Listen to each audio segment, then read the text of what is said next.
Bonjour à tous, merci d'être venus pour cette conférence plénière du Salon e-marketing.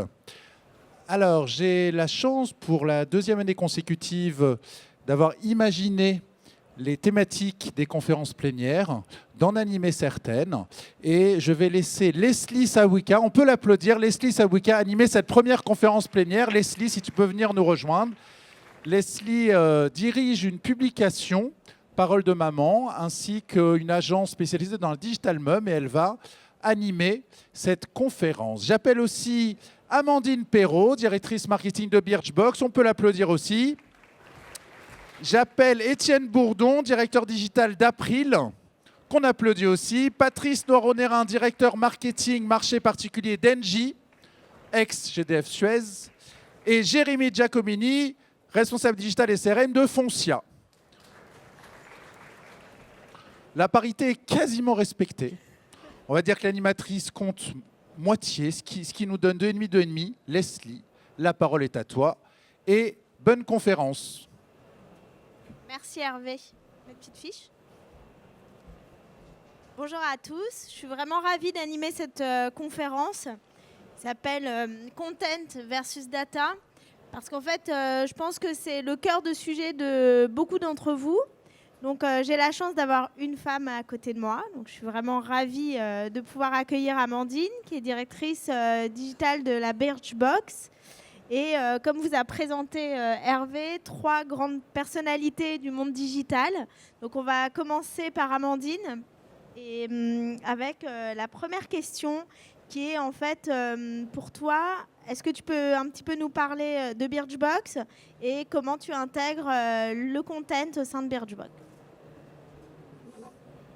Bonjour à tous. Birchbox, pour ceux qui ne connaissent pas, c'est un pure player sur le secteur de la beauté. Notre produit principal, c'est l'abonnement à une box mensuelle. Donc tous les mois, je reçois une sélection de produits de beauté personnalisés en fonction de mon profil. Et également, en 2013, on a lancé un e-shop. Donc, le modèle est assez vertueux, c'est-à-dire que je teste les produits via la box. Et ensuite, j'ai la possibilité de les acheter sur la e-boutique. Aujourd'hui, notre activité, c'est environ 35% sur l'e-shop et 65% sur la box mensuelle. On est une société américaine et on a plus d'1 million d'abonnés dans le monde, sachant que l'Europe représente 25% du business. Voilà, donc pour la présentation rapide. Donc vraiment, nous, ce qu'on a voulu au départ, c'est proposer une nouvelle expérience d'achat de la beauté en ligne, parce que c'est un petit peu compliqué d'acheter un produit de beauté en ligne. Pourquoi? Il y a 2 raisons, il y a 2 freins. C'est que si je ne connais pas le produit, j'ai du mal à le choisir, la couleur, etc. Et le deuxième frein, c'est les frais de port. Les produits de beauté ont un panier moyen assez faible, c'est 15-20 euros, on va dire, en moyenne. Et donc, c'est vrai que payer 6 euros pour recevoir un produit, c'est pas forcément très efficace. Donc, c'était une limite.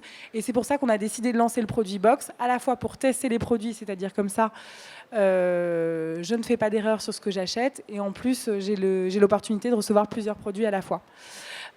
Pour revenir sur la question du contenu, qui est le cœur du sujet, nous, on est positionné comme un expert beauté. Donc, on a des rédactrices en interne qui produisent du contenu autour de la beauté pour accompagner les femmes et les aider à choisir les produits. Il y a différents types de contenus, des contenus qui sont adaptés à des besoins à la saison, au moment, en fait, on va dire, plutôt contextualisés, et des produits qu'on va lancer de façon proactive qui vont accompagner les femmes pour utiliser les produits. Alors justement, pourquoi ce contenu est un levier pour vous? Est-ce que vos consommatrices attendent du contenu? Oui, alors nos consommatrices attendent d'être accompagnées, et c'est vrai que le contenu est les aide précisément pour cibler les produits qui leur correspondent le mieux, les utiliser au mieux également. Voilà, donc notamment pour ça. Alors, est-ce un contenu plutôt catégorie sur la beauté de manière générale ou plus produit? Ça dépend, il y a les deux en fait. Il peut y avoir, par exemple, là l'été approche, donc on peut avoir des articles ou des contenus autour de M-3 avant l'été, et donc pour être prête, toutes les astuces minceurs ou remises en forme avant l'été. Donc ça sera plutôt du contextualisé. Ou alors, tous les mois, de toute façon, on va produire du contenu autour des produits qu'on va proposer dans la box pour accompagner les femmes dans l'utilisation, comment les utiliser au mieux, voilà, à quelle fréquence, etc. Quelle est la composition, enfin, pour aussi s'adapter je sais pas, à des comportements bio, par exemple, enfin, faire des sélections sur des besoins un peu plus particuliers. D'accord. Étienne, bonjour. Alors, dans le Bonjour. secteur de l'assurance, est-ce que tu peux nous en dire un peu plus sur le contenu et comment est-il un levier pour vous ? Alors, déjà, donc, Étienne Bourdon, je suis en charge du digital chez April. April, pour présenter un petit peu le contexte, est une société d'assurance. Finalement, c'est le premier courtier de France avec à peu près un peu plus de 100 millions de chiffre d'affaires et 4000 personnes dans le monde. On est présent dans 34 pays. Donc, c'est une activité qui a démarré à Lyon et qui est présente dans de nombreuses typologies d'activités d'assurance. Ça va de l'assurance de voyage jusqu'à l'assurance de prêt, en passant par l'auto, etc. Donc on couvre beaucoup de domaines. Et c'est vraiment un ensemble de courtiers grossistes qui se sont rassemblés, qui ont fait une entreprise qui s'appelle April et qui se développe très bien. Donc par rapport au contenu, on est un peu atypique par rapport au secteur de l'assurance. Néanmoins, ce qui reste par rapport au secteur de l'assurance, c'est une notion de problématique de visite assez peu récurrente en fait dans le secteur. Un client en général vient une fois pour prendre son assurance et ne revient a priori pas. Il ne vient pas pour s'amuser sur un site d'assurance. Non, je vous le confirme. Et donc le contenu, c'est un contenu qui est souvent assez technique, un contenu basé sur des articles sur comment prendre une assurance de prêt, comment utiliser la loi Hamon, enfin tout ce type d'articles-là. Et donc ça, c'est le contenu entre guillemets vraiment type classique. Après, on a le contenu type médias sociaux qui est très important pour la réputation sur les différentes thématiques qui sont abordées dans l'assurance. Donc aussi bien sur des secteurs très particuliers comme la marine, sur le voyage des expatriés, parce que c'est des sujets sur lesquels on a des produits qui sont phares et on a besoin d'avoir toujours de la réassurance et des informations, comme je l'évoquais, très concrètes, mais aussi beaucoup d'échanges avec d'autres personnes qui ont déjà pris ce genre de produits. Et puis, il y a un autre contenu qui est assez riche, qui est très important pour nous, parce qu'on travaille avec beaucoup de courtiers, mais aussi on travaille avec beaucoup de sites qui sont clairement des nœuds de trafic pour nous. Notamment, par exemple, si je prends l'exemple de l'assurance de prêt, on est très présent sur Se Loger, pour donner cet exemple, avec finalement une sorte d'espace qui nous sert à hameçonner des clients, c'est-à-dire de pouvoir prendre leur nom, prénom et des premières informations et de les embarquer, entre guillemets, sur tout le déroulé d'une assurance de prêt, et ça avec notre partenaire. Donc c'est un contenu qui est plus un contenu type rédiger un article, mais c'est un contenu qui est basé sur des web services et qui est finalement mis à disposition du plus grand nombre. Alors il est mis à disposition de nos courtiers, mais il est mis aussi à disposition d'un certain nombre d'acteurs comme Se Loger. Très bien. Donc en fait, le contenu est vraiment un levier de recrutement pour vous, une façon de désintéresser de recruter des nouveaux consommateurs ? Exactement. C'est vraiment un levier très important pour nous, l'un des premiers. Très bien, merci beaucoup. On va passer à Patrice. Donc, est-ce que tu peux un petit peu nous parler de ton poste et nous raconter comment chez vous le contenu est un levier ? Alors, donc je suis Patrice Noirnera, je suis directeur marketing chez Engie pour le marché particulier. Donc Engie, c'est un des plus gros acteurs mondiaux de l'énergie. En France, le B2C, on commercialise de l'énergie et toute une série de services autour de l'efficacité énergétique, des chaudières. Alors, si on prend la part énergie, c'est environ 10 millions de clients, c'est à peu près 80% de part de marché sur le gaz, mais c'est aussi un gros acteur de l'électricité, il n'y a pas que EDF, puisqu'on a à peu près 3 500 000 clients dans le domaine de l'électricité et aujourd'hui des très très gros objectifs là-dessus. Alors le contenu, c'est quelque chose de très important chez nous parce que déjà, on vient de changer de nom. Il y a encore quelques mois, le groupe s'appelait GDF Suez et est devenu Engie. Et nous, on est passé de GDF Suez Dolce Vita à Engie. Et c'est clair que pour nous, un des gros enjeux actuellement, c'est d'abord remonter notre notoriété au même niveau que Gaz de France ou GDF Suez à l'époque, mais c'est surtout aussi de travailler l'attachement de nos clients à notre marque, qui était très fort autrefois et qui est nouveau. Sachant que nos clients, on va les emmener sur des nouveaux territoires. Avant, c'est clair que Gaz de France, GDF, c'était très connoté gaz, et qu'aujourd'hui, on est plutôt sur de l'énergie, de la vente de services, voire même, on va aller beaucoup plus loin avec la vente, par exemple, de produits très innovants comme des panneaux solaires, des thermostats connectés. Et donc là-dessus, le contenu est là, présent, pour pouvoir justement nourrir cette promesse et emmener nos clients sur ce nouveau territoire. Et quels sont les différents formats de contenu que vous développez justement? Alors, on est sur des choses très standards, parce que d'abord, il y a un très gros travail qui est fait au niveau média avec Publicis, où on communique énormément, on est en train de faire des pubs actuellement. Et tout ça est relayé, bien sûr, au niveau de nos sites, où on a plusieurs sites. C'est toujours le problème dans ces grands groupes, on a décliné au niveau pays et au niveau B2C toute une série de contenus autour de ces sujets. On a aussi développé toute une série de sites, par exemple autour du déménagement, qui est une de nos grosses problématiques, sur lequel aujourd'hui, clairement, on souhaite se développer beaucoup plus dans l'avenir. Très bien. Merci beaucoup.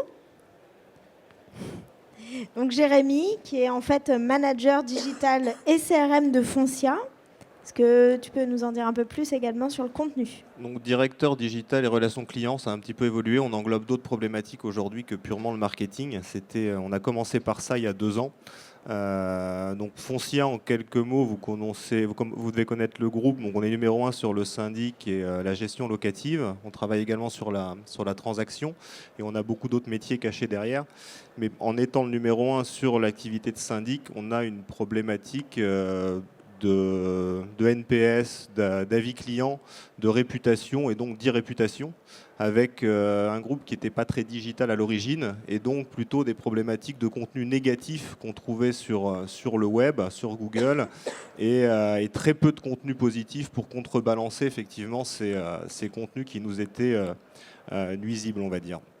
Donc aujourd'hui, on a commencé par travailler une stratégie d'irréputation, si on fait un focus là-dessus. Donc le content d'abord, puisqu'on n'avait pas vraiment de data en dehors de celle de nos clients, dans les bases clients, qui n'étaient pas non plus structurées pour une vraie efficacité marketing. Donc on a attaqué l'angle de l'irréputation avec un blog, un site qu'on a lancé il y a un peu plus d'1 an, qui s'appelle monguidimo-foncia.com, où on a donc laissé uniquement le terme Foncia dans l'URL, mais sur le site, Foncia n'est pas du tout visible et on fait du pur content. Donc il n'y a pas de formulaire, il n'y a pas de redirection vers des sites marchands. Le seul but aujourd'hui, c'est de fournir du contenu. On considère qu'en étant premier sur notre secteur d'activité, on a une légitimité à prendre la parole. On a des experts en interne qui n'avaient pas l'habitude de parler justement au grand public, qui travaillaient sur des articles plutôt, on va dire, légaux, loi Allure, etc., à destination de nos collaborateurs. Donc comme on n'a pas non plus les moyens en termes de com externe, d'écriture, de communication sur télé, gros réseaux, etc., comme peut l'avoir Engie dans une problématique de repositionnement de marque, nous on a commencé par regarder ce qu'on avait en interne et réécrire ces contenus pour les collaborateurs à destination du grand public. Donc on s'est positionné sur ce site sur les 40 premières requêtes Google autour de nos métiers. Qu'est-ce qu'une copropriété? Comment donner congé à son locataire quand on est bailleur? Les problématiques les plus rencontrées par nos clients. On s'est rendu compte également qu'il n'y avait pas grand-chose. Il n'y avait pas un site qui agrégeait ça sur le web. Donc on a décidé de le lancer et de réécrire les articles en fait internes en SEO pour les référencer. Donc c'est vraiment un objectif SEO Google. SEO Google, voilà, être présent. Et en même temps, déréférencer le gros volume de contenu négatif qu'on pouvait avoir il y a un peu plus d'1 an. Donc là, vous avez vu des résultats par rapport à ça. Vous êtes remonté en première page sur Google sur des différents mots-clés. Oui, voilà, on suit ça. Donc ça prend un peu de temps parce qu'on communique avec des tout petits budgets quand même AdWords pour soutenir un peu le trafic sur le site. On le relaie sur nos clients. On a plus d'1 million de clients. Donc du coup, on peut aussi faire du trafic sur notre base client. Sur nos collaborateurs, on a 7500 collaborateurs, donc on travaille sur des relais, du partage d'articles, voilà, sur nos bases internes, externes, un petit peu d'achat de mots-clés. Et aujourd'hui, oui, on est beaucoup plus présent, déjà sur la marque Foncia, parce que c'est ce qui intéressait aussi nos actionnaires. On a des actionnaires qui sont des fonds d'investissement, donc l'image de marque, rien que la marque Foncia sur Google, si la première page est polluée par X résultats négatifs, c'est pas très bon pour la valorisation de l'entreprise. Donc on a aujourd'hui une page Google qui est nettoyée, c'est-à-dire que mon guide IMO remonte.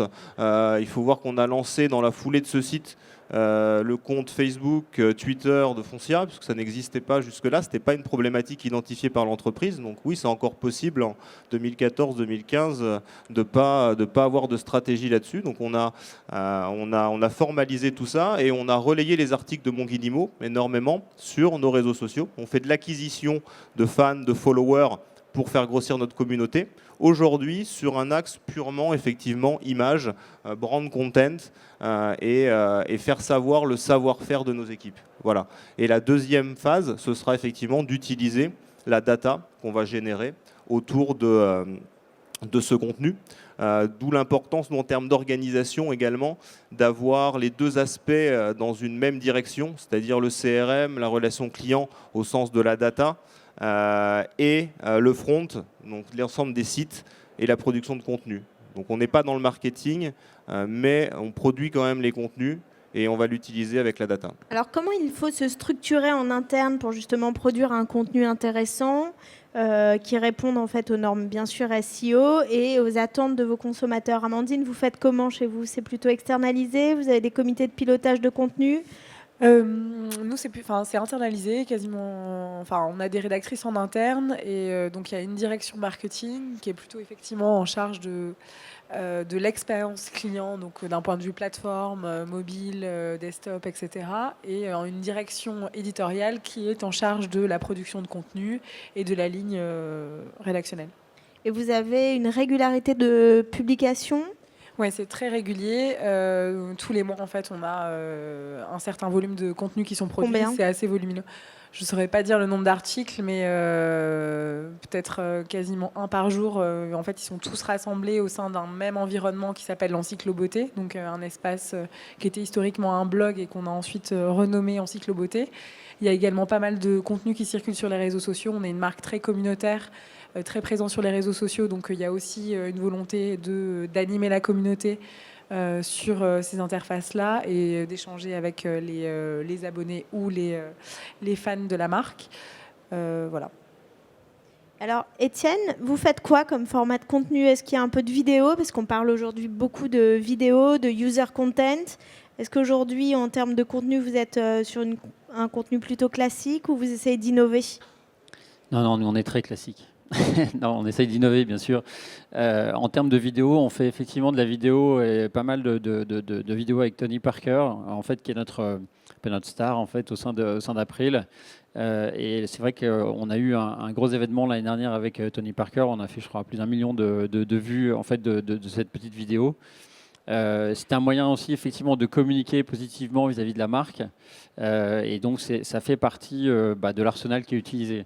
En fait, il faut savoir aussi que April, certes, c'est un courtier grossiste qui ne fait pas de publicité, effectivement au sens large ou très peu, mais qui est quand même le quatrième au niveau des assureurs sur Facebook en termes de base, de par en fait la notoriété des différentes marques qui la composent et du côté affinitaire de ces marques. Quand on parle de la marine, effectivement, de l'expatriation, j'en parlais tout à l'heure, on a tout de suite effectivement beaucoup de contenu à produire sur ces thématiques très spécifiques et aussi beaucoup d'intérêt de clients et prospects.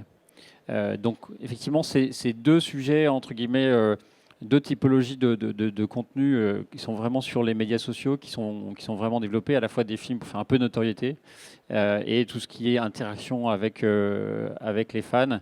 Et pour ça, on a une équipe effectivement qui est vraiment répartie dans l'ensemble des filiales et qui travaille au quotidien sur le contact avec les clients, avec les fans. Est-ce que vous utilisez le contenu justement de vos clients pour faire un peu de co-construction, des verbatims, etc. Nous, on fait assez peu. De ce point de vue-là, non. En fait, quand les gens nous parlent, en général, soit c'est pour réagir à des contenus qu'on a pu poster, soit c'est parce que c'est des commentaires positifs. Et dans ce cas-là, effectivement, ça apparaît dans les commentaires positifs et dans les notes, soit e-commis, soit autres. Mais on utilise assez peu en fait ces contenus-là, sauf dans le cas de jeux où là, pour le coup, il y a effectivement plutôt une interaction qui se fait avec les fans plutôt que véritablement une co-construction de contenu. Très bien. On va parler un petit peu de la data, qui est en fait aussi un peu en lien avec le contenu, parce qu'en fait, aujourd'hui, on recommande de personnaliser un peu le contenu, de pouvoir parler à son consommateur des sujets qui l'intéressent. Comment vous travaillez la data chez vous, Amandine ? Alors, la data est vraiment au cœur de notre business model, puisqu'en fait, on a une promesse de personnalisation, c'est-à-dire que lorsque je m'abonne à la box, la promesse est de recevoir des produits personnalisés, donc en fonction de mon profil. Donc nous, on a vraiment développé tout notre business model autour de la data, et donc on a créé un algorithme qui nous permet de distribuer les meilleurs produits à la bonne personne, qui bien sûr s'enrichit tout le temps, perpétuellement. En fait, si vous voulez, quand vous recevez la box, ensuite on demande du feedback à notre communauté, à nos abonnés. Donc elles viennent remplir des questionnaires et on a des taux de réponse qui sont très très importants parce qu'elles jouent le jeu de la communauté et de pouvoir aussi accompagner les autres membres de la communauté dans le choix de leurs produits. Donc on récolte beaucoup d'infos à ce niveau-là. Qui nous sert finalement à améliorer notre connaissance client, mais qui est aussi une source très intéressante pour les marques avec lesquelles on travaille, puisque finalement, elles n'ont pas forcément de panel aussi important sur lequel elles vont pouvoir récupérer du feedback sur leurs produits. Et donc, on pose différentes questions sur la texture, l'odeur du produit. C'est assez normé en fonction de la catégorie. Si c'est du maquillage ou si ça va être du soin, on a des questions qui vont être différentes. Mais en tout cas, donc 2 utilisations sur la data. Une utilisation qui, pour nous, relève effectivement de la personnalisation et qui est directement liée à la connaissance client, amélioration de l'expérience dans un objectif d'améliorer l'expérience client. Et puis, la data qu'on va communiquer aux marques partenaires et qui vont leur servir finalement à mieux connaître les utilisatrices de leurs produits et les points positifs ou négatifs de chacun. Et quel est votre meilleur levier justement pour l'acquisition de data ? Parce que ça, c'est tout le monde qui essaye justement d'avoir de plus en plus de data. Comment vous faites, vous, chez Birchbox ? En termes de data, il y a différentes sources de data. Donc, il y a toutes les données de visit on-site, transactionnelles, etc. Donc ça, j'ai envie de dire, à partir du moment où on a un site e-commerce, tout le monde a la possibilité de récolter ces datas, les data analytics également. Du coup, donc, ça s'ajoute à ça, effectivement, la partie avis, comme je viens de le dire, où on brasse un volume de data assez important par ce biais-là, puisque tous les mois, on a du feedback sur plusieurs milliers d'abonnés chaque mois, également sur nos shoppeuses. Et ensuite, effectivement, on peut récupérer de la data, justement, tout ce qui est autour du contenu, et c'est là où on va croiser un petit peu les deux sujets. C'est-à-dire qu'en fait, on a la possibilité aussi de comprendre quels sont les contenus les plus lus, qui intéressent le plus, les thématiques qui sont les plus pertinentes sur une période donnée, et donc finalement de les exploiter. Par exemple, si je vois qu'en avril, j'ai des pics de lecture sur mes articles minceur, mise en forme avant l'été, je vais plutôt lancer des sélections sur mon e-shop qui seront en lien avec cette thématique-là, parce que je sais qu'il y a de la demande et que les consommatrices sont en train de consulter, prendre des infos et donc potentiellement dans un acte d'achat, puisque après l'objectif final, c'est effectivement d'augmenter les ventes. Très bien, merci beaucoup. Jérémy, peut-on concilier justement content marketing et data ? Est-ce qu'on doit le faire ? Est-ce qu'on peut le faire ? Comment le fait-on ? Bien sûr, je pense qu'on ne serait pas là. Il faut commencer par quelque chose, il faut avoir de quoi générer de la data. Donc on a parlé, nous, notre premier objectif, il était purement image, brand content et référencement. La deuxième phase cette année, après les contenus en interne, puisqu'on avait cette ressource-là, c'est compliqué après quand même de mobiliser des équipes qui sont des experts métiers chez nous, uniquement pour produire des contenus ou en plus de leur mission première. Donc on va faire ça de façon un peu plus légère puisqu'on a couvert les 40 requêtes qu'on considérait comme étant prioritaires. Maintenant on fera des mises à jour sur ces articles-là.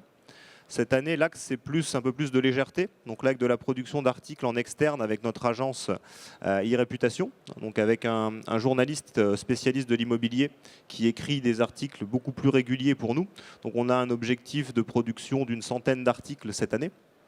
Et au milieu de ces articles, comme le prix de l'immobilier le long du parcours du marathon de Paris, ce genre d'articles un peu légers qu'on peut produire et qui sont un peu moins typés métiers, moins austères, on va dire, on produit des articles qui vont nous permettre justement de détecter de l'intention, et notamment à destination de nos clients, puisqu'on va les véhiculer sur les réseaux sociaux, comme on l'a dit, mais également sur notre extranet client, où on a des gros pics de connexion quand on vient payer ses charges de copropriété, son loyer quand on est locataire.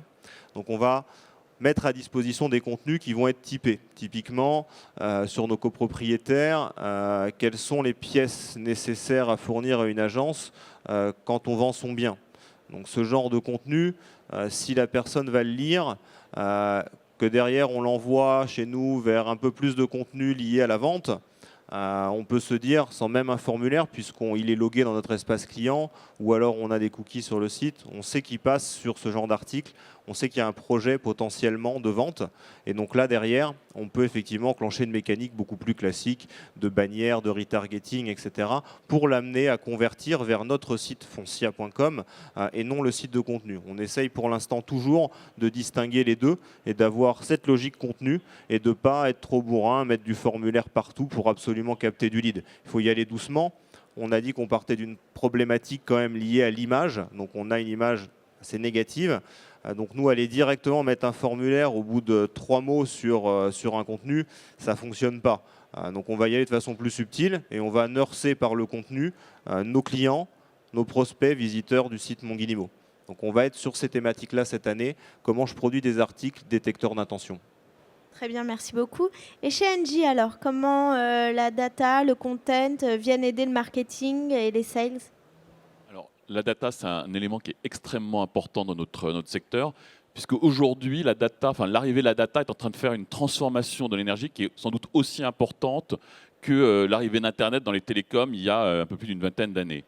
Alors, qu'est-ce qui va se passer? C'est qu'aujourd'hui, il y a toute une série de données qui vont remonter des réseaux, soit des réseaux physiques, soit des compteurs communicants. Et à partir de là, on va pouvoir proposer toute une série de services très innovants à nos clients, que ce soit de coaching, de pilotage, de thermostat. Enfin, on peut imaginer toute une série de choses.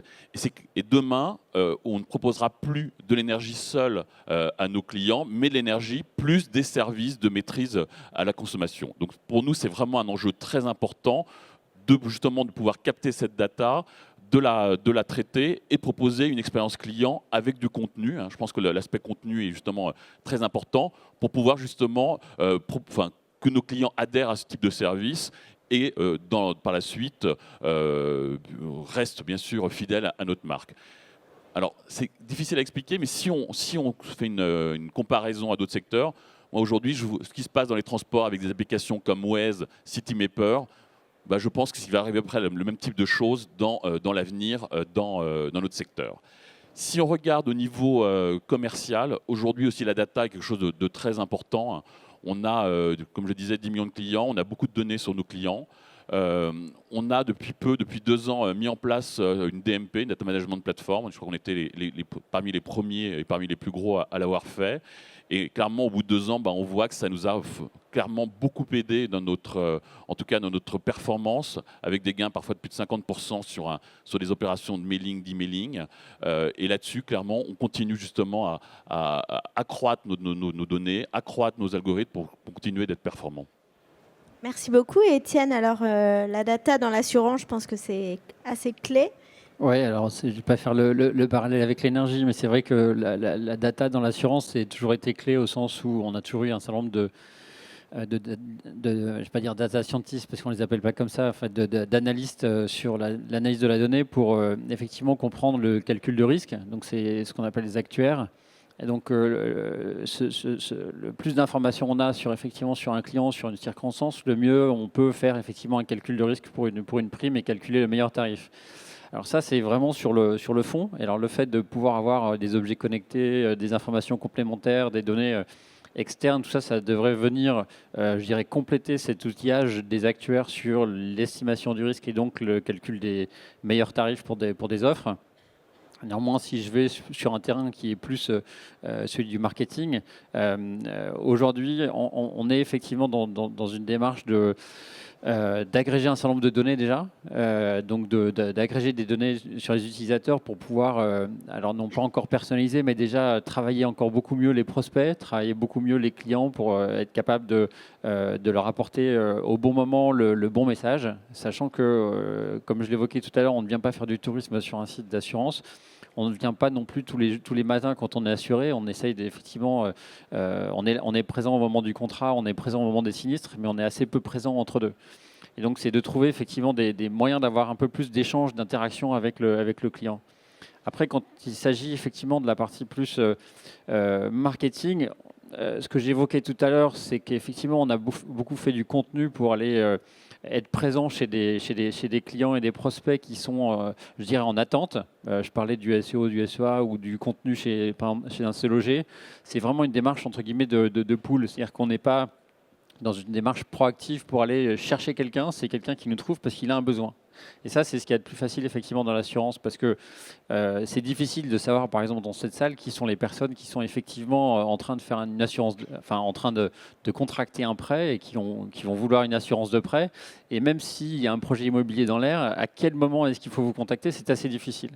Donc là où on a pu travailler, alors non pas avec notre propre DMP, mais plus avec des contenus, je dirais, très spécifiques, orientés data, ces derniers temps, ça a été pour aller chercher des profils très spécifiques, notamment sur l'assurance de prêt avec Facebook, où on a pu aller travailler dans des moments très précis, avec une qualification très fine, basée sur Facebook, ainsi qu'un suivi à la fois mobile et desktop de prospects.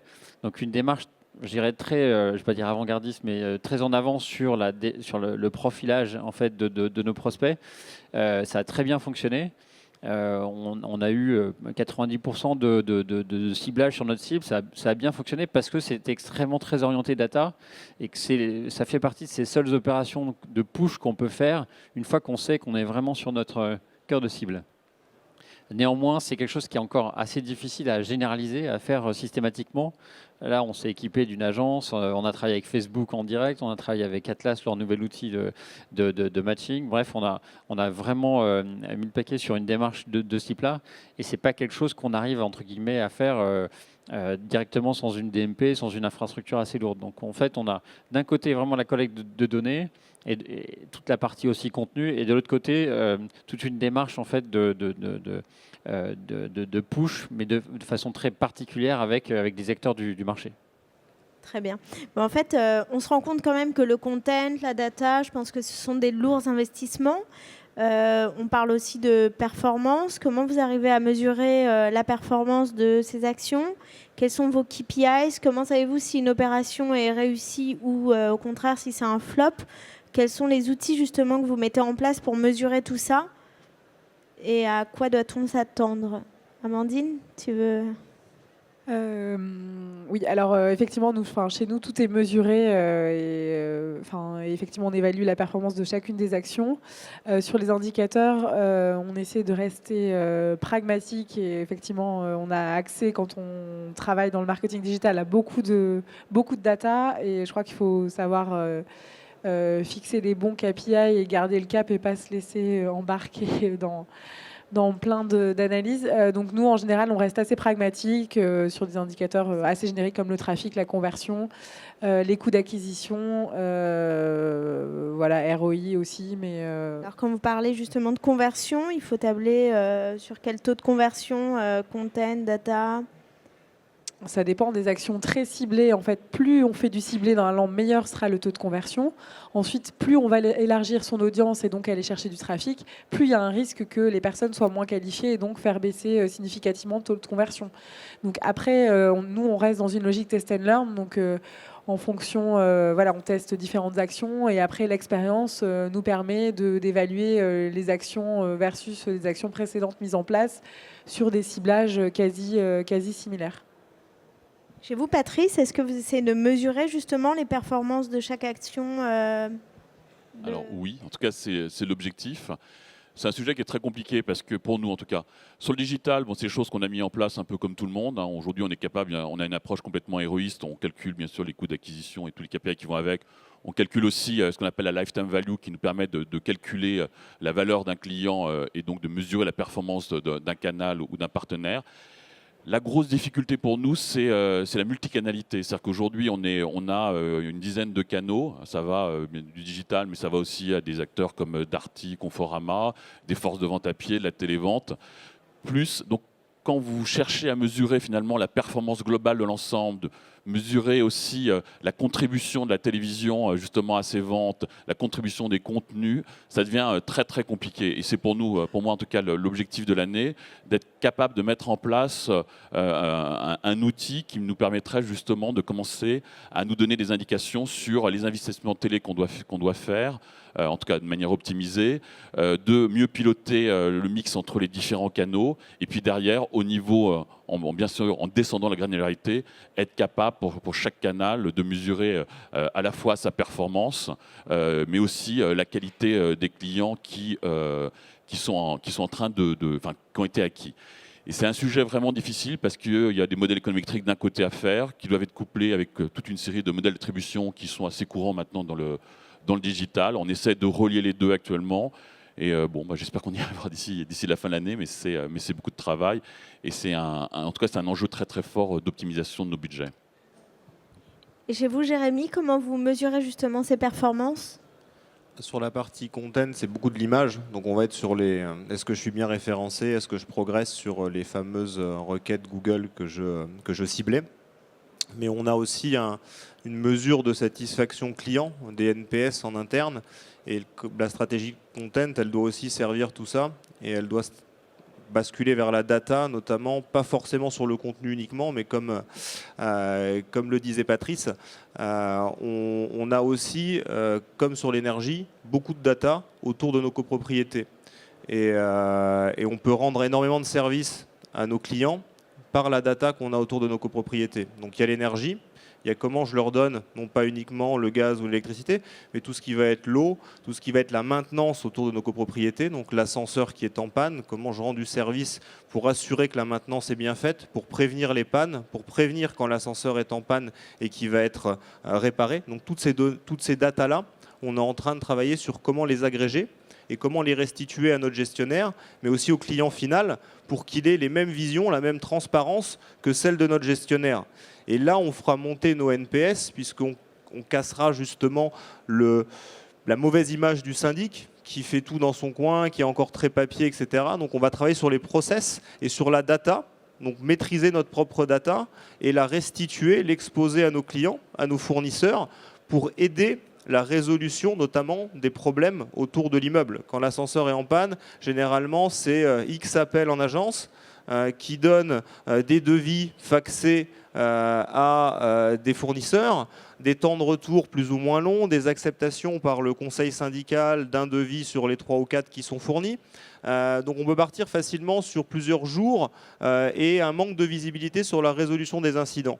Quand on match le tout d'un point de vue digital avec une application pour les clients, une pour le collaborateur, une pour le fournisseur, la possibilité de déclarer facilement un sinistre, la possibilité pour le gestionnaire de générer facilement des devis, accepter, renvoyer les devis d'une partie à l'autre, on peut gagner énormément de temps et on peut restituer justement un suivi qu'on n'a jamais fait jusque-là. La consommation d'énergie, c'est l'axe fort de développement de Foncia, parce que comme on est le plus gros acteur, on a un pouvoir de massification des achats qui fait qu'on peut acheter du gaz aujourd'hui moins cher que nos concurrents. ANJ notamment, on a des partenariats en cours. Et cette donnée de transparence autour des prix de l'énergie, autour de la consommation, et de pouvoir dire factuellement avec des chiffres, le ROI, la mesure, elle est là, à une copropriété que grâce à l'offre de gaz Foncia, il économise 2 fois les honoraires de gestion. En général, en termes de NPS et en termes de fidélité derrière du client, il hésitera 2 fois avant de mettre un autre syndic qui lui fera repasser au tarif du marché l'année d'après en AG. Donc c'est sur toutes ces choses-là de massification des achats, la maintenance des gros postes de coûts comme les ascensoristes, la porte de garage, etc. et des tarifs d'énergie, d'eau qui sont en dessous du marché, puisqu'on reprend voilà, sur le gaz, la petite anecdote, c'est 2% de l'achat de gaz en France est réalisé par Foncia, B2C, B2B. Donc on a ce pouvoir-là, mais on ne le fait pas savoir suffisamment à nos clients. Donc le content, la data, est montré surtout à nos clients qu'on a cette donnée et qu'on a ces contenus pour eux, et aujourd'hui gratuitement évidemment, mais on pourra les valoriser dans l'avenir. On n'est pas encore prêt, mais on travaille là-dessus. Merci beaucoup. Étienne, il y a quelque chose à rajouter dans le domaine de l'assurance sur les performances et les KPIs que vous mettez en place? Oui, enfin moi je suis arrivé il y a 1 an dans l'assurance, donc effectivement je suis arrivé dans un nouveau monde. Avant j'étais plutôt dans des sociétés comme La Redoute, effectivement dans du e-commerce pur et dur. Donc là, bienvenue dans le monde du lead. Donc on achète effectivement des leads et nos performances se mesurent par effectivement tout ce qui est lead apporté en fait à nos canaux de transformation, soit plateau téléphonique, soit des courtiers, soit des magasins. Et donc, il s'en déduit finalement un comportement qui est assez différent, qui est le comportement de suivi, non plus seulement en fait de la transformation dans un panier comme dans du e-commerce classique, mais finalement cet accompagnement et ce couplage très fort qui existe entre la qualité de ce qu'on a apporté comme trafic, la typologie de lead qu'on a pu apporter effectivement à nos plateaux, à nos infrastructures de transformation, et ce qu'ils vont réussir effectivement à transformer. Donc il y a un couplage très fort, notamment avec le téléphone, pour bien assurer qu'il y a un transfert qui se fasse le plus efficace possible, que la qualité des leads soit la meilleure possible, de façon à ce que on puisse avoir un taux de transformation qui pour lui est finalement l'essentiel, qui soit effectivement le meilleur. Donc on ne s'arrête effectivement pas seulement au trafic, aux mesures entre guillemets classiques du e-commerce. Très bien, merci. Est-ce qu'il y a des questions? Il nous reste une dizaine de minutes pour pouvoir répondre à vos différentes questions.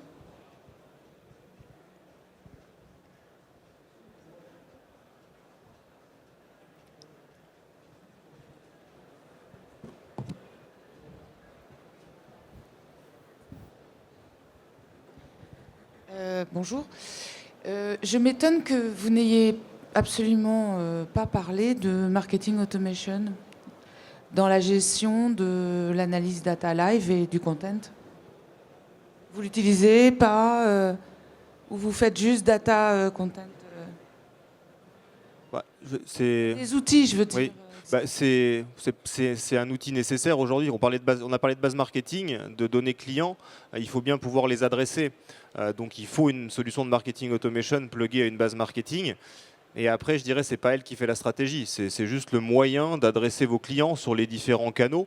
Donc vous commencez par l'email, vous mettez du SMS. Après, il y a les réseaux sociaux sur lesquels on peut plugger. Plus vous avez de canaux, plus vous les centralisez sur une marketing automation et vous diffusez votre contenu. Donc c'est un besoin, je vais dire, basique aujourd'hui du marketing. Sans solution de marketing automation, si vous continuez à router à l'extérieur vos campagnes email, etc., ça va être quand même compliqué de capitaliser sur votre data et de répandre votre contenu, à mon sens. Excusez-moi. Donc, effectivement, vous passez tous par des plateformes comme celle-là. Donc, ma question excusez-moi, est plus précise. Ces plateformes permettent de générer des scénarios de contenu. Et moi, je voudrais que vous nous parliez de vos scénarios de contenu, c'est-à-dire de la détection d'un lead jusqu'à la fin. Comment vous faites et est-ce que vous avez des expériences particulières dans le domaine? Je peux donner notre expérience. Aujourd'hui, nous, on s'est organisé, on a une segmentation qui est très traditionnelle, qu'on va faire évoluer, qui est une segmentation par la valeur et par cycle de vie client. Donc effectivement, si je prends par exemple le cycle de vie, il y a ce qu'on appelle l'accueil client, où on a prévu un certain nombre de plans de contact qui sont prévus en fonction du segment du client, de son appétence pour tel et tel service. Et effectivement, on a une plateforme, Unica pour pas la citer, qui va déclencher ce plan de contact. Ça, c'est ce qui se passe aujourd'hui. On a commencé à les faire évoluer grâce à la DMP, justement, puisque la DMP, par exemple, sur un use case précis qu'est le déménagement, va être capable de repérer, par exemple, un client qui passe sur la page déménagement et déclencher, là aussi, une séquence, un plan de contact. Alors, aujourd'hui, c'est la DMP qui gère directement cette séquence. Demain, on a prévu effectivement justement d'avoir une unique plateforme pour pouvoir gérer ce type de plan de contact. Alors tout ça a été décliné sur l'ensemble des parcours clients. C'est un gros travail qui est un peu, j'ai envie de dire, c'est un éternel recommencement, parce on avait commencé avec Unica, on regarde d'autres choses aujourd'hui, mais c'est un gros travail, effectivement. Avec la grosse difficulté, le sortant et surtout l'entrant qui est à mon avis la chose la plus compliquée, puisqu'on a des gens qui appellent nos centres d'appel, qui vont sur notre site, et la grosse difficulté c'est justement de différencier justement cet entrant. Alors, Leslie vient de me dire qu'elle offrait un McDom de champagne à la question la plus pertinente, la plus intelligible, et pourquoi pas aussi un McDom à la réponse la plus pertinente. Alors, un Magnum ou un Jéroboam? Ah d'accord, un Jéroboam, d'accord, ok, un Jéroboam. Combien de litres le Jéroboam? Ah. Patrice, tu dois savoir combien de litres le Jéroboam? Je n'ai pas la moindre idée. Bonjour, Marie Dolé chez Kantar Media. J'avais une question concernant en fait tout ce qui est aujourd'hui, on parle beaucoup de distributed media et je voulais savoir quelle était votre stratégie là-dessus. Est-ce que vous aviez déjà, comme BuzzFeed par exemple, des équipes qui ne créaient du contenu que pour du LinkedIn Pulse, pour du Twitter Dika ou autre plateforme? Pas mal la question. Hein. Ça sent le Magnum, hein? Alors, si j'ai compris la question, dans la pratique, parce que c'est quand même une question compliquée, dans la pratique, on est effectivement présent sur un certain nombre de médias sociaux, mais on a tendance à répondre principalement sur Facebook et après sur LinkedIn. On utilise effectivement nos contenus sur les différents médias. Après, on n'a pas forcément... je dirais une démarche particulière de différenciation des contenus, à part le fait que effectivement sur Facebook on est sur les pages effectivement affinitaires correspondantes et que sur la partie entre guillemets plus je veux dire LinkedIn ou d'autres sujets comme ça, on va être un peu plus spécifique de par le média pour parler d'April et du côté entreprise, entrepreneur, etc. Donc on sélectionne un petit peu le contenu quand même vis-à-vis des médias, mais quand on a un sujet entre guillemets un petit peu porteur qui peut convenir à l'ensemble, on l'utilise pour tous les médias. Alors, je vais juste un petit peu reformuler ma question du coup. Instant Articles, par exemple, qui va ouvrir sur Facebook au public dans quelques jours. Est-ce que c'est quelque chose que vous intégrez déjà en amont, en réflexion dans votre stratégie? Non, pas encore. Merci. Il y a plus de questions quand il y a... Personne ne peut me répondre sur le Jéroboam alors. Bonjour, moi j'avais une petite question pour Monsieur Noiro-Nérin, donc Patrice d'Engie, concernant la mise en place de la DMP, donc, dont vous nous avez parlé donc, a priori il y a 2 ans. J'étais intéressée par le côté organisationnel. Est-ce que la mise en place de la plateforme en fait, a révolutionné vos métiers actuels ou est-ce que vous avez vraiment créé une cellule dédiée qui a permis ensuite d'agréger les différents métiers à ces données qualifiées? Alors, ça n'a pas révolutionné notre façon de travailler. Déjà, à la base, on était très poussé, on était très orienté data. C'est-à-dire qu'on a, il y a 4 ans, on a lancé un data warehouse qui nous a beaucoup aidé à avoir une vision 360 de nos clients. Ce qu'on a fait il y a 2 ans, c'est qu'en fait, on a rapproché les équipes marketing, data et IT au sein d'un unique pôle. Et à partir de là, on a voulu avancer très vite sur le sujet de la DMP dès qu'on l'a découvert. Et le parti pris qu'on a fait, c'est de se dire bon, on va pas lancer un projet informatique de plus sur lequel on va encore passer 6 mois.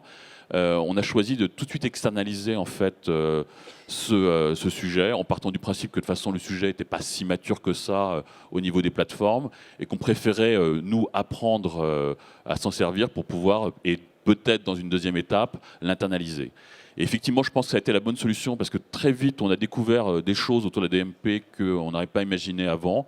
Je pense que le gros sujet pour nous de la DMP aujourd'hui, c'est la captation de data. C'est-à-dire que si je dois faire vraiment un parallèle avec une autre industrie, c'est l'industrie du parfum. De notre parfum, pour faire 2 gouttes de parfum, vous êtes obligé d'avoir des hectares et des hectares de fleurs que vous allez ramasser. Dans la DMP, c'est un peu le même problème. Ça veut dire que pour avoir beaucoup de volume, en tout cas beaucoup de leads, dans le cas c'est des leads qu'on remonte, il faut énormément de data. Et aujourd'hui, mon travail, c'est pas tellement d'aller voir les équipes de DMP, c'est surtout d'essayer de monter un certain nombre de partenariats à droite, à gauche pour récupérer justement un maximum de données. Donc j'ai envie de dire oui, la DMP, le Big Data nous aide aujourd'hui à améliorer notre performance, mais aujourd'hui les volumétries sont pour moi importante, mais trop faible pour pouvoir vraiment complètement bouleverser l'organisation de l'entreprise, chose qui va sans doute arriver, je pense, à moyen terme.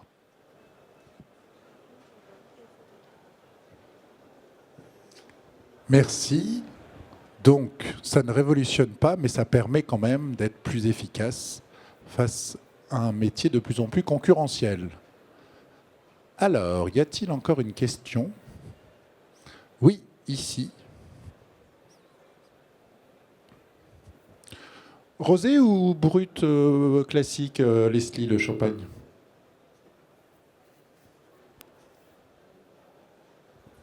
Bonjour. Alors, Jéroboam, le Bordelais, au Bordeaux, c'est 5 litres et en Champagne, c'est 3 litres. Sinon, ma question, c'est de savoir si vous aviez des outils de benchmark comme DataUX, par exemple, pour savoir ce que font vos concurrents, notamment dans le domaine du content marketing.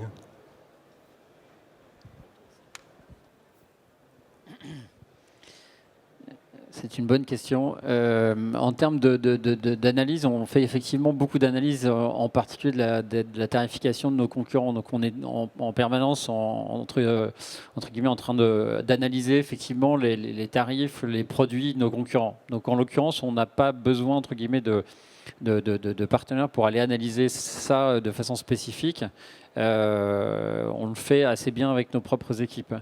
Après, sur le contenu, on n'a effectivement pas d'analyse du contenu produit par nos concurrents.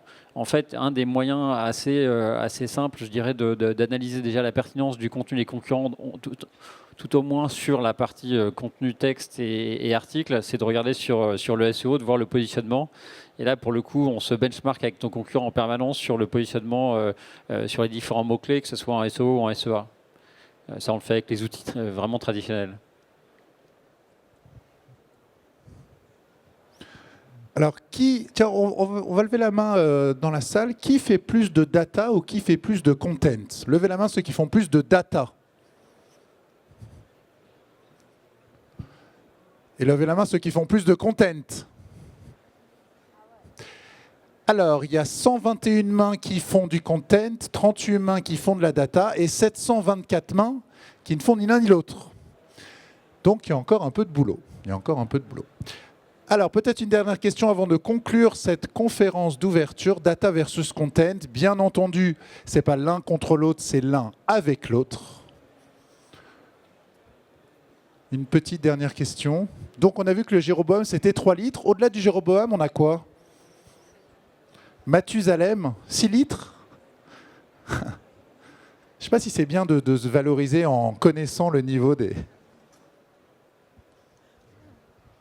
Oui, bonjour, merci déjà pour toutes vos interventions. Moi, j'aurais une question qui est plus macro, je dirais. Quelles recommandations, vu vos expériences respectives, quelles recommandations feriez-vous à des PME qui ont beaucoup moins de ressources que vous pouvez avoir dans vos groupes? Vous venez les uns et les autres de groupes importants. Des PME qui se posent aussi la question de leur stratégie marketing digital et voilà, qui ne savent pas forcément quoi mettre en avant. Qu'est-ce que vous recommanderiez? Je peux porter un premier élément, parce qu'en fait, on a aujourd'hui, je commercialise deux marques. J'ai la marque NJ, j'ai la marque Happy. Alors, vous ne connaissez pas Happy? C'est un petit opérateur en énergie qu'on a lancé il y a à peu près 18 mois, qui fait 25 000 clients, qui, à mon avis, a un grand avenir. Mais en tout cas, on a voulu développer Happy d'une manière complètement différente d'Engie. Ça veut dire que c'est une toute petite structure dans un coin. J'ai serré les coûts au maximum, en particulier sur tous les sujets IT. C'est un peu le Soch d'Orange? Ça pourrait être le Soch d'Orange un jour. Et donc aujourd'hui, c'est intéressant, c'est quand tout à coup vous commencez à réduire les coûts au niveau de l'IT, tout à coup vous découvrez toute une série de petites startups, j'en ai vu ici, qui sont capables de proposer des solutions vraiment intéressantes en termes de marketing automation, en termes de gestion de la data, pour des coûts qui n'ont rien à voir avec ce des grands acteurs peuvent vous proposer. Et donc moi, si j'ai un conseil à vous donner, allez voir, allez, je vais le dire, des Spread Family, des Early Bird, moi je suis vraiment bluffé par la qualité en tout cas de ces petites structures qui sont capables de proposer des outils ultra performants. Merci. Peut-être quelqu'un d'autre sur le contenu sans que ce soit des budgets démesurés? Moi, je dirais juste ça dépend de est-ce que vous avez une base client ou pas. Parce que si vous avez une base client, commencez par la base client, c'est votre richesse. Et puis à ce moment-là, travaillez effectivement avec des acteurs pas forcément très coûteux sur comment faire circuler vos contenus, si vous en avez également. Ou alors commencez par les produire et les destiner à vos clients. Si vous êtes une PME sur un marché hyper concurrentiel, vous n'avez pas de base client, pas de contenu, ça va être plus compliqué, effectivement. Donc l'axe pour moi ce serait celui-là, des outils pas très chers, produire les contenus que vous avez, déjà les recenser, les réécrire potentiellement à destination de vos clients comme nous on a pu le faire, parce que nous on n'est pas, on est un gros groupe, mais en tout cas on a un petit groupe marketing. Vous entendez rarement parler de Foncia, on communique pas à la télé, etc. Donc on est dans une problématique quasiment de PME, puisqu'on a X cabinets en France qui sont des PME, et on travaille pour ces cabinets, quelque part on est très local. Donc on n'a pas une vraie stratégie de marque. Donc on essaye d'adresser de façon hyper héroïste les ressources qu'on a en interne via nos collaborateurs, via des outils qui sont pas très chers. On a pris des solutions comme celles qui sont mentionnées. Nous, on travaille avec, on parlait d'Unica, on travaille avec Selligent. C'est pas des budgets qui sont énormes. Ça permet aussi de faire du reciblage online. Après, c'est plus compliqué si vous devez générer du trafic sur un site quand vous êtes sur un marché concurrentiel. Donc à ce moment-là, peut-être faites comme nous également, commencez sur vos 2-3 grosses thématiques métiers. Regardez si elles sont couvertes par d'autres acteurs, s'il y a quelqu'un de référent sur le sujet. S'il n'y a personne de référent, vous avez un boulevard quand même, ou une petite avenue, on va dire, une ruelle dans certains cas si vous êtes sur une niche, mais vous pouvez l'exploiter. Donc produisez le contenu qui vous référencera là où personne n'émerge. Moi je commencerai par là, et ensuite ce contenu, poussez-le au maximum de personnes en commençant par vos clients. Ok, merci. Moi, j'avais une question. Les blogueurs, peut-être Leslie, tu peux nous en parler. Les blogueurs, les blogueuses, est-ce que c'est un axe intéressant de contenu? Alors oui, pour nous, ça a vraiment été le début de Mayan, parce qu'on a commencé à travailler en 2006 sur le contenu avec Parole de Maman, en donnant la parole à des leaders d'opinion qui étaient en fait des influenceurs, qui sont pour nous une vraie stratégie d'acquisition de trafic, parce qu'en fait, les blogueurs vont nous écrire du contenu. Donc, vous générez un contenu qui est efficace et qui s'adresse exactement à ce qu'attendent nos lecteurs. Mais en plus, comme ils vont relayer sur leur propre réseau le contenu qu'ils vont écrire sur nos médias, en fait, ça va nous générer du trafic additif. Donc, en fait, pour moi, les blogueurs sont des véritables influenceurs, vont contribuer à l'acquisition de trafic et également à un contenu qui va avoir un contenu de proximité et authentique. Parce qu'en fait, selon moi, les consommateurs sont surinformés. On reçoit du contenu de partout. Newsletter, je crois qu'on est sollicité 217 fois par semaine avec newsletter, contenu qui arrive de façon un peu brutale. En fait, les blogueurs apportent justement cette proximité et une façon de s'exprimer autrement. Dans la cosmétique, peut-être, Amandine? Nous aussi, les blogueuses sont vraiment au cœur de notre stratégie de communication. On intègre les influenceuses en amont du projet. On essaie même de créer des projets avec elles, les faire participer directement à la définition et au cadre du projet. Ce qu'elles recherchent aussi, c'est effectivement, elles sont très sollicitées quand même, il faut le dire. Ce qu'elles recherchent, c'est vraiment des projets sur mesure, et du coup, c'est vrai qu'elles apprécient plutôt d'être mises dans la boucle en amont et de participer vraiment à la définition du projet. Alors, est-ce que dans les assurances, dans les services, dans l'immobilier, il y a des blogueurs et est-ce qu'on peut les solliciter?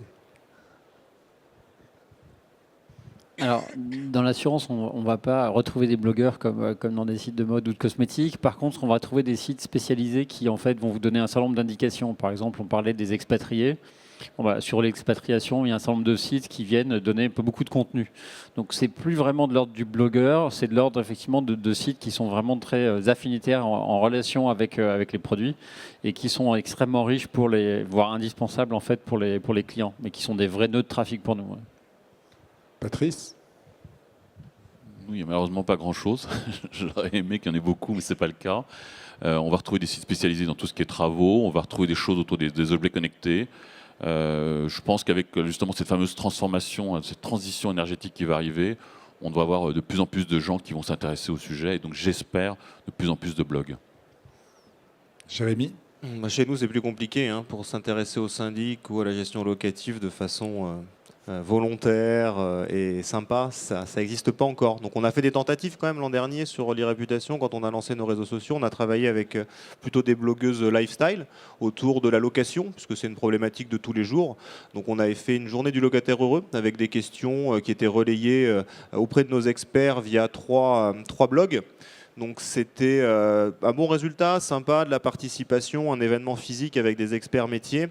La problématique, c'est que par rapport aux moyens qui sont engagés au global sur les réseaux sociaux, sur le content et sur cette partie IRP qu'on avait tenté d'initier, les efforts sont très importants pour des retombées, on va dire quasi nulles. C'est-à-dire, ça ne se voit pas suffisamment. Après, tout dépend où on en est. C'est-à-dire, tout dépend les budgets qu'on a et où on en est. Nous, on avait quand même un gros besoin de base à couvrir, fonder l'ensemble de la stratégie et réputation. Donc, cette brique-là, elle arrivait peut-être un peu trop tôt et du coup, le résultat n'a pas été là. Donc, cette année, on n'en fait pas. On se reposera la question l'année prochaine de démarches un peu IRP, un peu plus légères. Eh bien, merci. C'est le mot de la fin. On peut les applaudir.